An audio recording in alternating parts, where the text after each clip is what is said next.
Morning to all. జనరల్గా అందరికీ flowers names తెలుగులో తెలిసి ఉంటాయండి, చాలా కొద్ది మందికి మాత్రమే మేబీ ఇంగ్లీష్లో తెలిసి ఉండొచ్చు. జనరల్ యూసేజ్ మనం ఎలా చేస్తుంటామంటే బంతిపూలు, మల్లెపూలు, చామంతులు, ఇలా డిఫరెంట్ లిల్లీలు అని చెప్తాం కదా. మన ట్వింకిల్ స్టార్స్లో మన ఎల్కేజీ పిల్లలు కూడా ఇంగ్లీష్లో చెప్తారండి. జనరల్గా అయితే ఇవన్నీ నాకు కూడా తెలియదు ఇంగ్లీష్లో ఏం చెప్తారు, ఎప్పుడో చిన్నప్పుడు చదువుకున్నాను. మనం ఇవన్నీ అయితే తెలియదు, బట్ మన పాప చెప్తుందంట. And she is Anagha from LKG twinkle stars. Start చేద్దామా? అనగా చెప్పమ్మా, నాకైతే తెలీదు, ఇక్కడ చూసే వాళ్ళకి తెలుస్తుందో లేదో చూద్దాం, టెస్ట్ చేద్దాం. స్టార్ట్.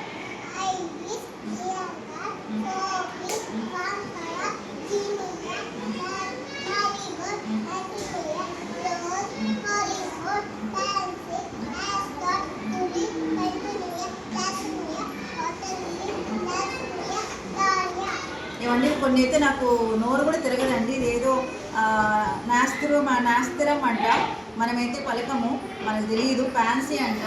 ఇవన్నీ మీకు ఏమన్నా తెలుగులో తెలిసింటే చెప్పండి. హిందీలో ఇచ్చారు, ఇంగ్లీష్లో ఇచ్చారు, బట్ తెలుగులో అయితే ఇవ్వలేదు. మన పాప అయితే అనఘ అయితే చెప్పింది. క్లాప్స్ టు అనఘ నాన్న, వెరీ గుడ్.